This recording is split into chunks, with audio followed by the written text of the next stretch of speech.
पिता पुत्र पवित्र आत्मा के नाम पे आमीन आमीन आमीन आमीन।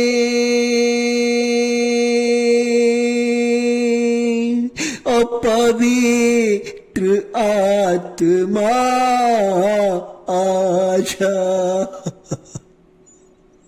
ओ पवित्र आत्मा आजा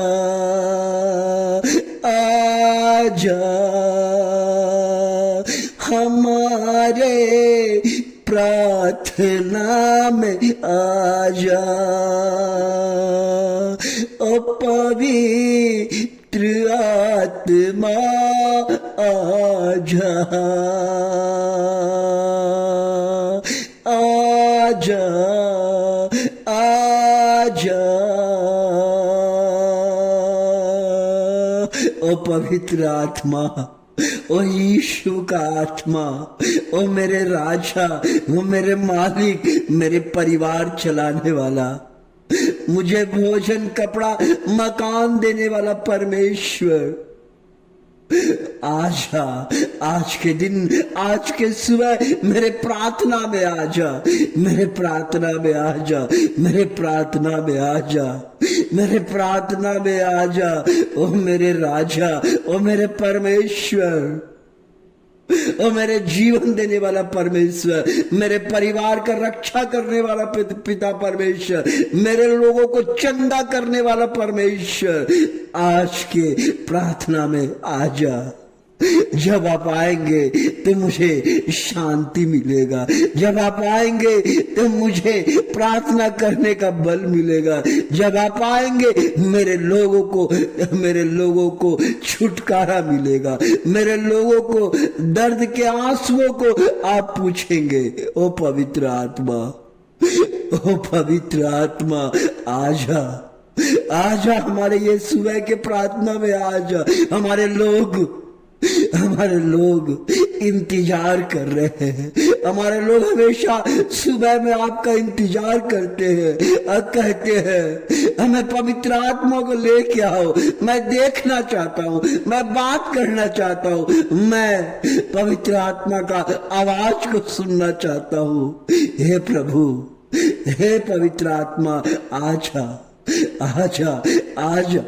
हमारे लोग कष्ट से घिरे हुए, हमारे लोग आंसू बहा रहे हैं, हमारे लोग के शरीर में पीड़ा है, हमारे लोगों के शरीर में बीमारी है।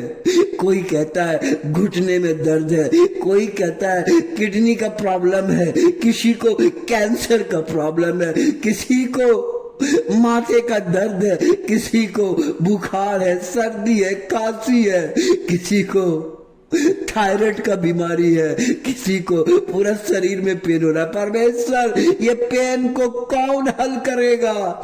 ये सारा चीज आपके ऊपर में डाल रहा हूं। ऐसे लोगों से प्रभु कह रहा है, जिस किसी को बीमारियां हैं प्रभु आज उसको चंगा कर रहा है। हे प्रभु, हे प्रभु, हमारे काम करने वाले लोगों के लिए, बेरोजगार लोगों के लिए परमेश्वर, कितने लोग हैं जिसके बाल बच्चा को रोजगार नहीं है प्रभु। अगर रोजगार नहीं का प्रभु, वो कहाँ जाएगा? अपनी आवश्यकता का पूर्ति कैसे करेगा? हे परमेश्वर, आशीर्वाद दे, आशीर्वाद दे। वो कर्ज में डूब गया है, कर्ज में डूब गया है, रात में डिप्रेशन में, चिंता में, फिक्र में रहता है कि पैसा कहाँ से लाएंगे, कैसे कर्जदार को देंगे। प्रभु आज कह रहा है, तुम्हारे जीवन से मैं कर्ज को हटा रहा हूं। आनंद मनाइए। जो कोई कर्ज में डूबा हुआ है, परमेश्वर कहता है मैं उसको कर्ज से निकाल दूंगा, चिंता मत करो। प्रभु, उन लोगों के लिए प्रभु जो खेत में काम करते हैं, हमारे किसान भाई काम करते हैं, जाते हैं, पानी पटाते हैं, लेकिन जब आंधी तूफान अकाल आता है उसका पूरा, जब गर्मी आता है फसल मर जाता है, बारिश आता है, फसल नष्ट हो जाता है, घर में बैठ के परिवार वाले सारे लोग निराश हो जाता है। एक तो कर्ज लेके पैसा लेके आया प्रभु, वो कहां से करेगा प्रभु। ऐसे परिवार के तमाम किसान भाइयों को प्रभु आज आप आशीर्वाद दे प्रभु, उनके घर के जीवन को, उनके खेत को, उसके मोटर जहां पानी निकलता है परमेश्वर, उस पानी को, उस भूमि को आशीषित कर, वो श्रापित भूमि को आशीषित कर परमेश्वर, कि फसल ही फसल हो। परमेश्वर कहता है तुम्हारा जमीन अब श्रापित नहीं आशीषित होगा।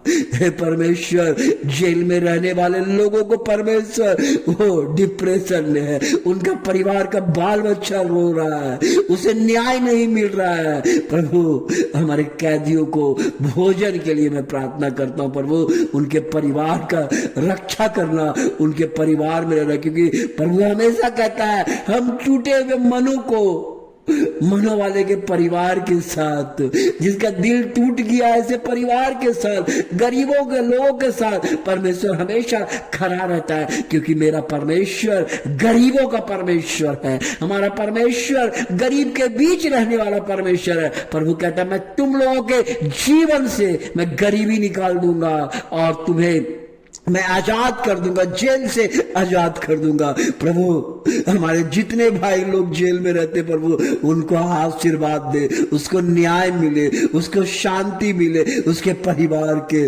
आंसू को पोंछ परमेश्वर। प्रभु मजदूर भाई मजदूरी करने जाता है परमेश्वर, उसको ठेकेदार पैसा नहीं देता। आज भारत में कितने लोग हैं परमेश्वर जो मजदूरी का पैसा उसे नहीं मिलता है। मजदूर भाइयों को जीवन में काम मिले परमेश्वर, उनको आशीर्वाद दे परमेश्वर। उन तमाम मजदूर भाइयों को प्रभु जी आशीर्वाद दे, उसके बाल बच्चे को आशीर्वाद दे परमेश्वर। यही मेरी दुआ और प्रार्थना है परमेश्वर।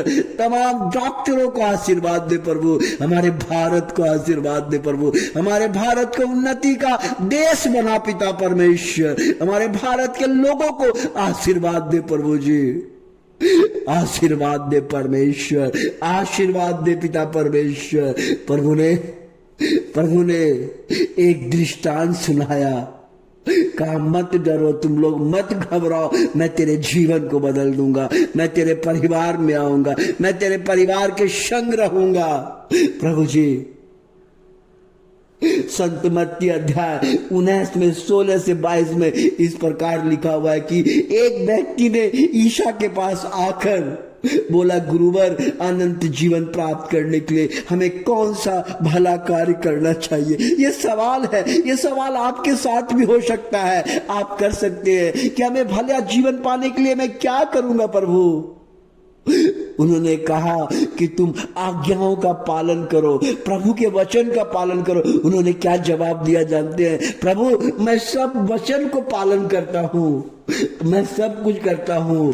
उसने पूछा कौन सी आज्ञा है? ईशा ने कहा हत्या मत करो, व्यभिचार मत करो, चोरी मत करो, झूठी गवाही मत दो, और अपने माता पिता का आदर करो, और अपने पड़ोसी को अपने समान प्यार करो।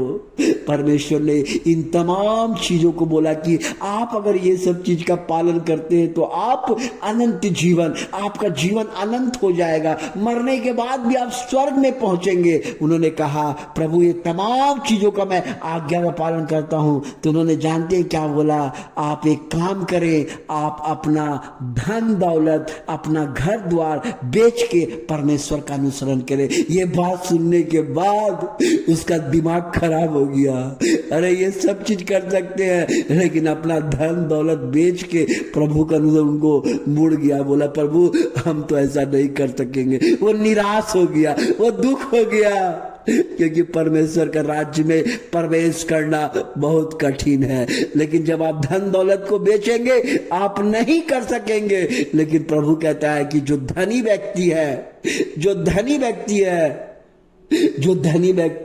धनी व्यक्ति कभी भी, अमीर लोग परमेश्वर के स्वर्ग के राज्य में नहीं पहुंच सकता है, ये परमेश्वर का कहना है। इसलिए आप ज्यादा मन धन में मत लगाइए, प्रभु से कहिए प्रभु आप है तो ही धन है, आप है तो ही सब कुछ है, लेकिन आप मेरे परिवार में आइए। धन्यवाद पिता परमेश्वर, हमारे लोगों को जो इस चैनल को सब्सक्राइब करते हैं उनके पूरे परिवार को प्रभु आशीर्वाद दे, शांति दे, दया कर और धन से भर दे पिता परमेश्वर। हमारे लोग परमेश्वर जो लाइक करते हैं उनके परिवार में आशीष आए, जो परमेश्वर इस पूरे चैनल के पूरे वीडियो को देखते हैं उसके परिवार में तरक्की हो, यही मेरी दुआ और प्रार्थना। ये प्रार्थना आपके पावन चरणों में, पवित्र चरणों में, लंबे लंबे बाल, उजले कपड़े पहने हुए परमेश्वर आपके चरणों में समर्पित करता हूं। इसे स्वीकार कीजिए, ग्रहण कीजिए, हमारे लोगों के जीवन को बदलिए, तेरे परिवार का रक्षा उनके कीजिए। हालेलुया।